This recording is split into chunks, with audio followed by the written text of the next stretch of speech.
O governo tem o pior resultado em 2 décadas, mas, segundo Haddad, é tudo culpa do ex-governo. E desculpando-se pela má gestão dos recursos públicos, olhando sempre para o retrovisor em desserviço para o país. E há 2 alternativas apenas, senhor presidente.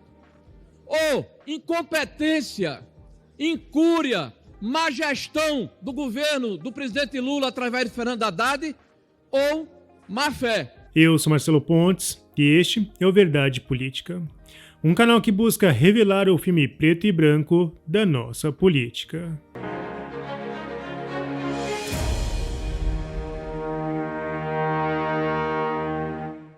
O governo Lula vai de mal a pior com o fim da inércia econômica do antigo governo. Devido à sua cultura política, o que sobrou é um país completamente desmoralizado.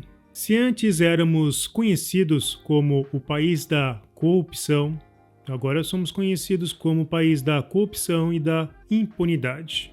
Até a emissora que mais vem lucrando no governo Lula assume que o país está sem rumo. A jornalista Natuza, na Globo News, já fala em Arca de Noé sem Noé no meio do dilúvio. Vou dizer o que ouvi de um importante líder político. Como é que você definiria a situação atual? E ele respondeu: é a Arca de Noé sem Noé no meio do dilúvio. É sem Noé e sem o Lula. O núcleo do governo é politicamente medíocre.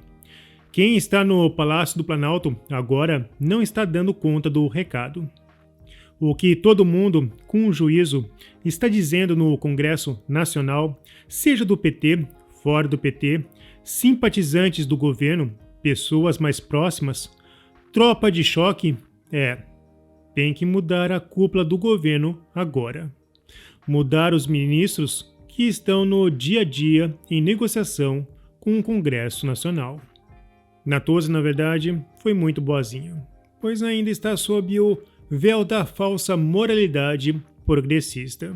Se houvesse sinceridade, alguns palavrões sairiam da sua boca. Não há governabilidade porque o desejo petista vai na contramão do mundo republicano do século XXI. O resultado, como já era esperado, é uma crescente descredibilidade. No Poder 360, podemos ler: rombo fiscal bate recorde e atinge 1,43 trilhão em abril. Dívida bruta sobe para 76% do PIB e renova o maior nível desde abril de 2022, segundo o Banco Central. Lula oficialmente cavou um buraco mais fundo do que aquele cavado na pior pandemia do século XXI. Com isso, será que Lula também pode receber o rótulo de genocida? Bom, pelo menos na economia. E, claro, lembrando que comida é vida e custa dinheiro. A dívida pública foi de 6,7 trilhões em abril. O aumento em relação a março foi de 70 bilhões. Recentemente, Haddad admitiu que vem passando algumas noites em claro. E estudos científicos já mostraram que a falta de sono tem efeitos semelhantes ao de uma embriaguez. Talvez seja por isso que Haddad esteja tentando executar um plano de merda para solucionar o problema causado por outro de seus planos igualmente mal cheirosos. E não é só o ministro Haddad o perdido nessa história. O ministro do Trabalho de Lula, parecendo o Felipe Neto de 2021, também soltou que o sistema financeiro tem a prerrogativa de ganhar muito sem produzir nada. No X, apontei os erros. Isso poderia ser esperado do menino espertinho, mas não do ministro do Trabalho de um país como o Brasil. Não existe a ideia de dinheiro parado. Bancos, fundos de investimento e outras instituições financeiras desempenham um papel crucial na alocação de capital, através dos melhores especialistas. Eles direcionam recursos para os setores e empresas mais produtivos. Se trata da engrenagem mais eficiente para impulsionar o crescimento econômico de um país. Mas, segundo o governo, tudo está uma maravilha. A Globo News fez questão de dar destaque ao discurso de despedida da presidência do TSE do ministro Alexandre de Moraes. A liberdade, numa sociedade democrática, deve ser utilizada com responsabilidade. Todos têm liberdade para fazer o que bem entenderem, e todos devem ter coragem para aguentar as responsabilidades dos seus atos. No X, eu questionei essa coragem. Rogério Marinho acionou a AGU contra Haddad por desinformação sobre economia. E aí, Haddad também deverá ter coragem para aguentar as responsabilidades dos seus atos? Ou isso é discurso político de um pseudo-juiz? Haddad havia afirmado que o governo Lula herdou um problema fiscal de 250 bilhões a 300 bilhões. Marinho foi esperto e acionou a AGU por meio da Procuradoria Nacional de Defesa da Democracia, criada no atual governo. Esse órgão tem entre suas funções o enfrentamento à desinformação sobre políticas públicas. O teste será válido para saber se essa história de combate à fake news é só mais uma balela política. Talvez a mais perigosa em 30 anos. Na tribuna, Marinho fez várias críticas ao modelo vigente. Na semana passada, nós estivemos aqui e assistimos um debate que foi amplamente publicizado nas redes sociais, nas TVs.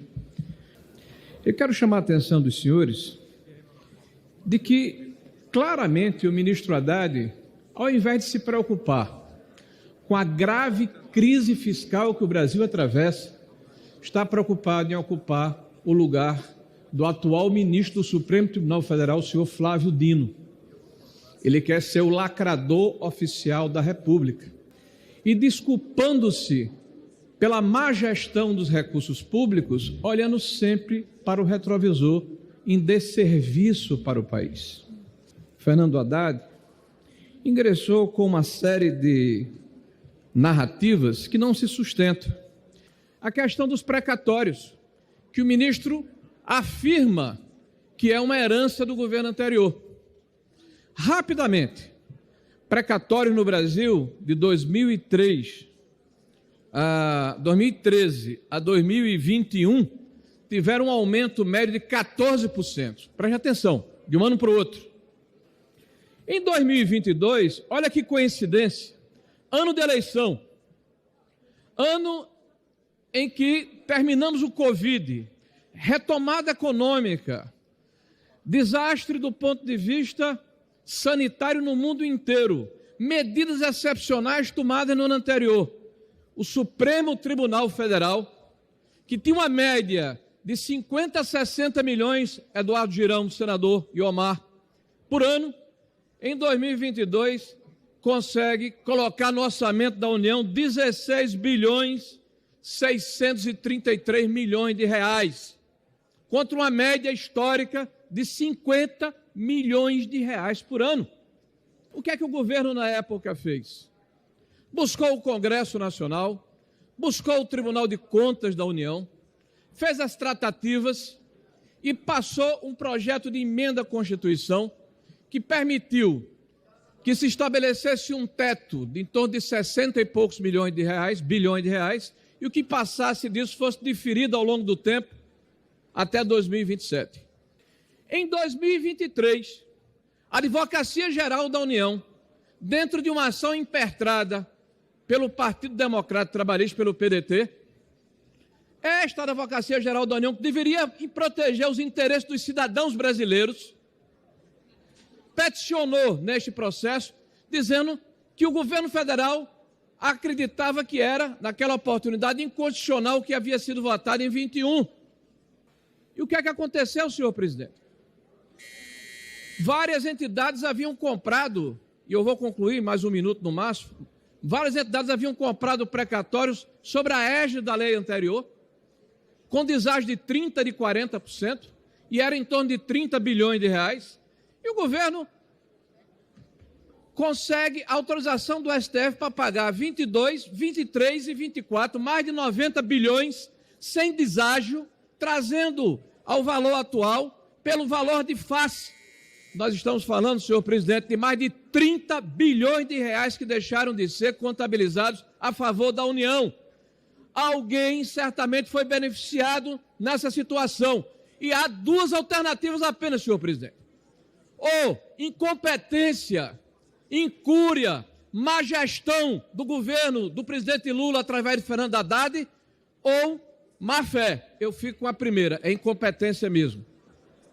A equipe econômica do ex-ministro da Economia, Paulo Guedes, também criticou a fala de Haddad. Segundo a equipe de Paulo Guedes, se fosse mantida a mesma governança fiscal de 2019 a 2022, o resultado primário do governo central seria melhor que o previsto pelo plano orçamentário.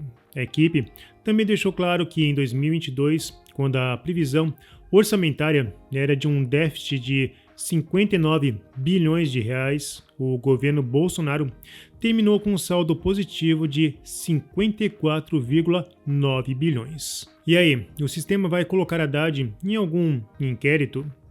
Vai pedir 48 horas para a devida explicação? Ou vai simplesmente ignorar e confirmar que vivemos em uma ditadura? Bom, se você apoia a Verdade Política, não se esqueça, curta, comente e compartilhe. Clique no sininho para você receber as nossas notificações. E vamos continuar na luta em prol da verdade.